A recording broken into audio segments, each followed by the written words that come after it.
नमस्कार मित्र, मैं रंजन कुमार। आज हम लोग मध्य प्रदेश के ताजा राजनीतिक घटनाक्रम और वहां होने वाले संभावित उपचुनाव पर चर्चा करेंगे। जैसा कि आपको ज्ञात होगा, मार्च महीने के शुरुआत में मध्य प्रदेश के कांग्रेस के 22 विधायकों ने इस्तीफा दे दिया था। वहां राजनीतिक समस्या की शुरुआत वहीं से हुई। उन 22 विधायकों में से 6 कमलनाथ सरकार में मंत्री भी थे और ताज्जुब की बात यह है कि उन मंत्रियों में से एक श्री तुलसी सिलावट वहां के स्वास्थ्य मंत्री भी थे। मतलब जब भारत में कोरोना दस्तक दे रहा था, उस समय में मध्य प्रदेश के स्वास्थ्य मंत्री इस्तीफा देकर बेंगलोर के होटल में कैंप कर रहे थे।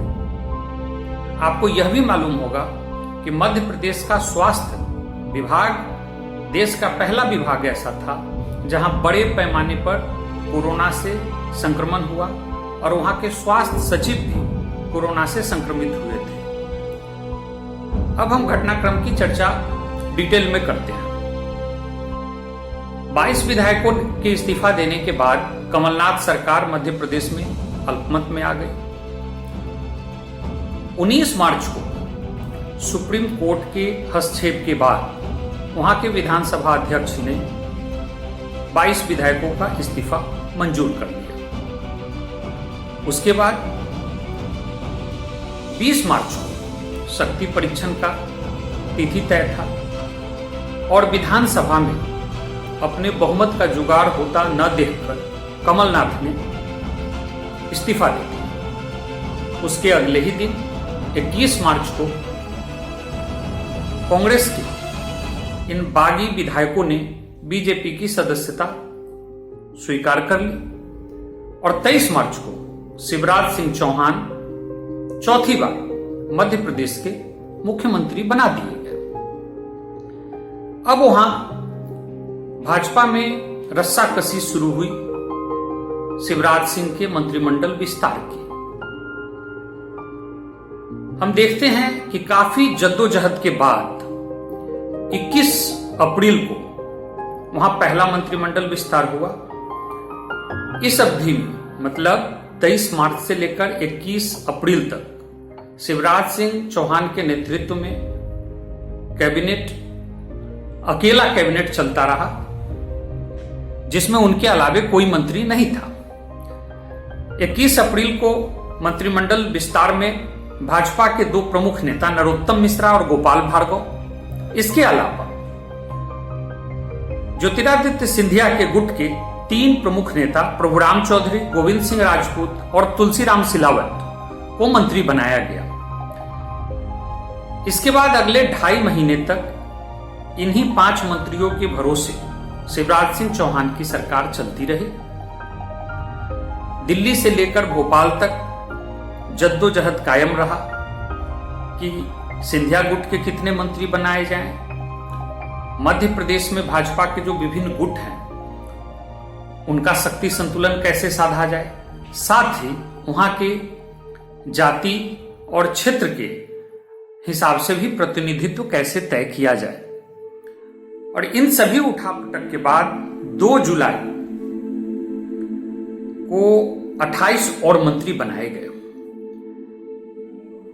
जब इन मंत्रियों का हम देखते हैं, विश्लेषण करते हैं, तो इसमें से अधिसंख्य ज्योतिरादित्य सिंधिया कैंप के ही मंत्री थे। वहां के स्थानीय नेताओं कैलाश विजयवर्गीय या नरोत्तम मिश्रा हों, गोपाल भार्गव हों, नरेंद्र सिंह तोमर हों, उनको कुछ कुछ प्रतिनिधित्व मिला, लेकिन गठबंधन की मजबूरी को देखते हुए, चूंकि सिंधिया कैंप के सपोर्टर को भी एडजस्ट करना था, इसलिए इसमें सबसे ज्यादा अनदेखी शिवराज सिंह चौहान के चहेतों की हुई। अब हम थोड़ी चर्चा शिवराज सिंह चौहान की ताजपोशी की कर लेते हैं। जब 2018 में चुनाव हुआ था और उस समय भाजपा और कांग्रेस के विधायकों में अंतर मात्र 5 विधायकों का था, तब से ही यह लग रहा था कि वर्तमान समय में कांग्रेस की हालत और भाजपा की आक्रामकता को देखते हुए यह अंदाज लगाया जा रहा था कि कमलनाथ की सरकार अपना कार्यकाल पूरा नहीं कर पाएगी और ऐसे में उनका कार्यकाल कितना लंबा होगा यह भाजपा के केंद्रीय नेतृत्व पर डिपेंड करेगा। दबे जुबान यह भी चर्चा हो रही थी कि केंद्र की मोदी और शाह की जोड़ी शिवराज सिंह चौहान को बहुत पसंद नहीं करते हैं। ऐसे में वे राज्य में उनके विकल्प की तलाश कर रहे थे, लेकिन विधानसभा चुनाव होने के बाद भी शिवराज सिंह चौहान राज्य में एक्टिव थे। कहा तो यहां तक जाता है कि 2018 के विधानसभा चुनाव के बाद भाजपा का केंद्रीय नेतृत्व शिवराज सिंह चौहान को केंद्र में लाना चाहता था, लेकिन वे मध्य प्रदेश छोड़ने को तैयार नहीं थे। ऐसी स्थिति में काफी रस्साकसी के बाद भाजपा केंद्रीय नेतृत्व शिवराज को वहां का मुख्यमंत्री बनाने को तो तैयार हुआ, लेकिन वहां के मंत्रिमंडल में उनकी मर्जी नहीं के बराबर चली।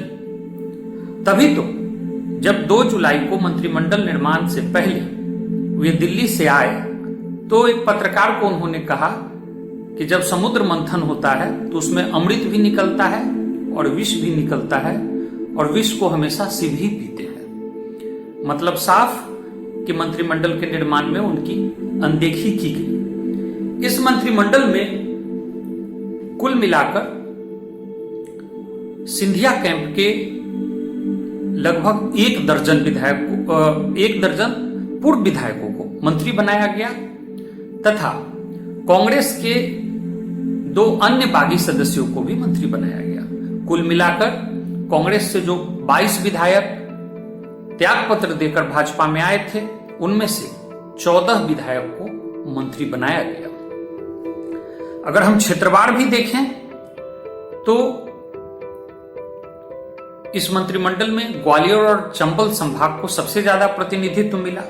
चूंकि इन 22 विधायकों में से अधिकांश लगभग 1.5 दर्जन इसी ग्वालियर चंबल संभाग के हैं, इसीलिए इस क्षेत्र को ज्यादा भागीदारी दी गई। जबकि विंध्य क्षेत्र और महाकौशल क्षेत्र जहां कमलनाथ का प्रभाव है, उस क्षेत्र को न के बराबर प्रतिनिधित्व दिया गया, जिससे उन क्षेत्र में नाराजगी भी हुई। लेकिन भाजपा एक सक्षम पार्टी है जो हर परिस्थिति पर नजर रखती है और इसीलिए उसको बैलेंस करने का प्रयास करते रहती है। आज ही हम देखते हैं कि महाकौशल क्षेत्र के एक प्रमुख नेता जो पूर्व भाजपा के प्रदेशाध्यक्ष रहे हैं राकेश सिंह, उनको आज ही लोकसभा का चीफ व्हिप बनाया गया है। तो हम देखते हैं कि 2 जुलाई के मंत्रिमंडल विस्तार के बाद कई अजूबा चीज हुआ। उसमें से पहला, शायद मध्य प्रदेश के इतिहास में पहली बार 14 ऐसे सदस्य को मंत्री बनाया गया जो विधानसभा के सदस्य ही नहीं है, यानी जो एमएलए नहीं है लेकिन उनको मंत्री बनाया गया। दूसरा कि किसी भी गुट को इतना ज्यादा तवज्जो भाजपा में पहली बार दिया गया जो तवज्जो सिंधिया को दिया गया। एक समस्या और उत्पन्न हुई है जिस पर अभी तक कम ही चर्चा हुई है, लेकिन चर्चा होना शुरू हो गया।